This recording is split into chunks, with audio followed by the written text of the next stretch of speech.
तो आज मैं आप लोग को 6 मिनट तक यूजलेस इन्फॉर्मेशन बताऊंगा GTA सैन एंड्रियास के बारे में, जिसको जान के भी आप लोग क्या ही करोगे। लेकिन अगर आप लोग इंटरेस्टेड हो तो चलिए स्टार्ट करते हैं वीडियो को। अब GTA सैन एंड्रियास अपने टाइम के हिसाब से इतना रियलिस्टिक था कि इसमें जो शॉप्स होती हैं वो रात के समय बंद हो जाती हैं, दिन के समय वो खुल जाती हैं और रात में बंद हो जाती हैं भाई। अब गेम में सैन फियरो के स्टेडियम के अंदर आप लोगों को एक हिडन स्नाइपर राइफल देखने को मिलेगी। अब शायद डेवलपर्स की कोई मिस्टेक होगी, लेकिन हाँ आप लोग मॉड्स के जरिए इसको ढूंढ सकते हैं। जो रोड साइंस आप लोग देखते हो हाईवेज पे, वो बस एक इल्यूजन है, क्योंकि उनमें जो आप लोग टेक्स्ट देखते हो लिखे हुए वो बाहर लिखे होते हैं बोर्ड्स के। अब जो एनपीसीज साइड वॉक्स में रोलर स्केटिंग कर रहे होते हैं वो तो बहुत ही तेज होते हैं भाई, बहुत तेज मूव करते हैं। लेकिन जैसे ही वो लोग बीचेस के पास जाते हैं तो सैंड के कारण उनकी स्पीड स्लो हो जाती है और वो सही से स्केट नहीं कर पाते। अब सैन फियरो जो कि एक सिटी है, वहां पे एक स्टैचू आप लोग को देखने को मिलेगा जो कि सैम हाउजर का है, वही बंदा जिसने इस गेम को बनाया है और रॉकस्टार कंपनी का मालिक भी है वो। अब ये जो स्काई स्क्रैपर आप लोग देख रहे हो ये नॉर्मल नहीं है, क्योंकि इसके अंदर आप लोग जा सकते हो और जाओगे तो आप लोग उस बिल्डिंग के टॉप पे आ जाओगे और वहां से आप लोग पैराशूटिंग कर सकते हो। एंड गेम आपको बिल्कुल भी नहीं बताता है कि आप इसके अंदर जा भी सकते हो भाई। ऐसा ही सिमिलर टाइप का एक टावर भी है गेम में, जहाँ पे गेम आपको नहीं बताएगा कि अगर आप लोग उसके पास जाओ तो आप लोग उसके टॉप पे पहुंच जाओगे और वहां से पैराशूटिंग कर सकते हो। अब जो एम्बुलेंस पे आप लोग साइन देखते हो वो हॉस्पिटल का साइन तो नहीं है, और ये किस चीज का है आप लोग मुझे कमेंट्स में बताइए। अब गेम के स्टैटिस्टिक्स मेन्यू में आप लोग एक लक का स्टैट भी देख सकते हो, और आप लोग सोच रहे हो कि अगर हम लोग लक को अपना मैक्स कर देंगे यानी कि लेवल 1000 पे पहुंचा देंगे तो हम लोग कसिनो में कोई भी गेम जीत सकते होंगे, पर ऐसा बिल्कुल भी नहीं है। लक को 1000 करने के बाद भी हमारा सीजे बेचारा हार जाता है। अब जो हॉट नाइफ व्हीकल होता है GTA सैन एंड्रियास में, उसको रॉकस्टार वालों ने बड़े प्यार से बनाया है भाई,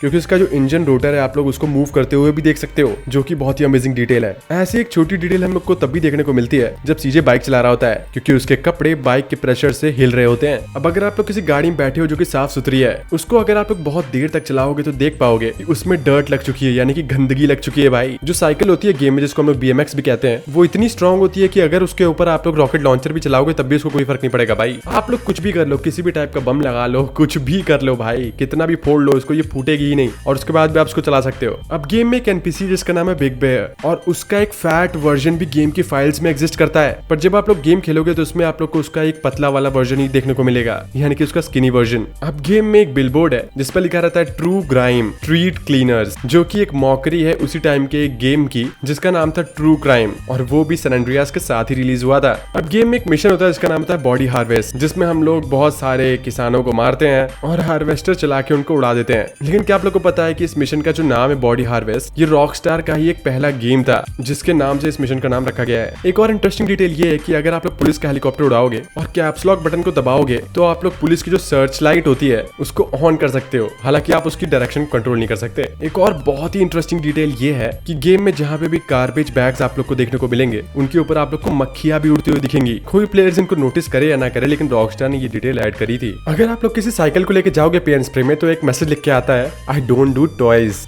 अब जो सैन फियरो में एक गार्ड बूथ होता है एयरपोर्ट के पास, तो वहां पे जाके अगर आप लोग उसकी कंप्यूटर स्क्रीन पे देखोगे तो वहां पे आप लोग को देखने को मिलेगा कि कोई 3D मॉडलिंग कर रहा था भाई, और वो भी ऑफिस रूम की। शायद ये GTA सैन एंड्रियास के बनने के टाइम की इमेज हो। अब अगर आप लोग सीजे के घर में जाके उसके मम्मी के रूम में जाओगे तो वहां पे आप लोग को एक खुली हुई मैगजीन देखने को मिलेगी जिसके अंदर सैन एंड्रियास की प्री रिलीज फोटोज होंगी, जो कि शायद डेवलपर्स ने डाली थी। अब ये जो आप क्लक एंड बेल रेस्टोरेंट देख रहे हैं गेम में, ये एक ऐसा लौता क्लक एंड बेल रेस्टोरेंट है जो कि रात में बंद हो जाता है और दिन में खुल जाता है। इसके अलावा जितने भी रेस्टोरेंट्स हैं वो 24 घंटा ओपन ही रहते हैं। अब गेम में एक लोकेशन पे आप लोग को एक ड्राइव थ्रू कन्फेशन बिलबोर्ड देखने को मिलेगा, एंड इसके नीचे एक चेंबर होता है जहाँ पे हम लोग जाके अपने सिंस को कन्फेस कर सकते हैं। हालांकि ये कोई फीचर नहीं है गेम में। एंड इसके पास ही एक ग्रेवयार्ड है जहाँ पे एक ग्रेव पे एक नाम लिखा हुआ है स्कॉट विल्सन। अब ये बेसिकली सैन एंड्रियास के डेवलपमेंट टीम का हिस्सा था जिसकी डेथ हो गई थी। अब ब्लूबेरी नाम की लोकेशन पे एक इलेक्ट्रिकल पोल है जो कि देखने में तो नॉर्मल लगता है, लेकिन जैसे ही आप लोग फ्री कैमरा यूज करके देखोगे तो आप लोग देख पाओगे कि वो नीचे जमीन के कहाँ तक गया हुआ है भाई, इतना बड़ा है ये पोल। एंड रॉकस्टार वालों ने शायद इसीलिए इसको इतना लंबा बनाया क्योंकि ये मिडिल पार्ट है पूरे मैप का,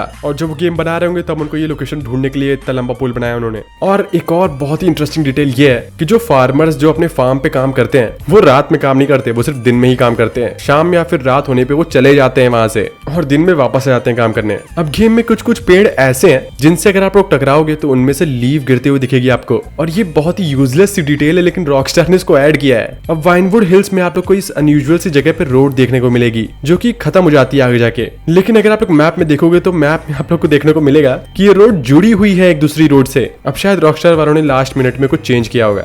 अब अगर आप लोग थर्मल गॉगल्स पहन के किसी एनपीसी को गोली से मार दोगे तो आप लोग देख पाओगे कि उनकी जो बॉडी का कलर है वो धीरे धीरे करके नीला हो रहा है, यानी उनकी जो बॉडी है वो धीरे धीरे करके कोल्ड हो रही है। अब अगर आप लोग अपनी गाड़ी को कसिनो के बाहर खड़ा करोगे तो वहां पे जो वर्कर होता है वो आपकी गाड़ी में बैठेगा और आपकी गाड़ी को ले जाके पार्क कर देगा भाई पार्किंग में। बड़ा मस्त डिटेल था भाई ये भी। अब अगर आप लोग बहुत ही महंगी या फिर बहुत ही लग्जरियस कार को ड्राइव करोगे एनपीसी के सामने तो वो उस पर रिएक्ट भी करते हैं भाई, और ज्यादातर तो ये फीमेल एनपीसी करती हैं कि वो आपकी गाड़ी के पास जाके वहां पे खड़े होकर रिएक्ट करेंगी। एंड गेम में एक टॉय शॉप में आप लोग को वाइस सिटी का बहुत सारा एक्शन फिगर्स और टॉयज देखने को मिल जाएंगे भाई। टॉमी वर्सेटी का एक्शन फिगर, लैंस का एक्शन फिगर और यहाँ तक की जितनी भी चीजें हैं यानी कि कार के जो मॉडल्स हैं उनका भी आप लोग को टॉय देखने को मिल जाएगा। अब मैप में जो आप लोकेशन देख रहे हो यहाँ पे कुछ नहीं होगा राइट, लेकिन यहाँ पे एक बार्बर शॉप होती है जो कि छुपी हुई है। अगर आप लोग मैप पे इस लोकेशन पे नहीं आओगे तो आप लोग को कोई मार्कर भी देखने को नहीं मिलेगा यहाँ पे। सीजे हमारा पहला और लौता ऐसा प्रोटैगनिस्ट है जो कि बास्केटबॉल खेल लेता है और बहुत ही अच्छा खेलता है भाई। एंड गेम इतना डिटेल्ड है कि जो फ्लैग्स और जितनी भी चीजें लटकी हुई होती हैं रोप्स पे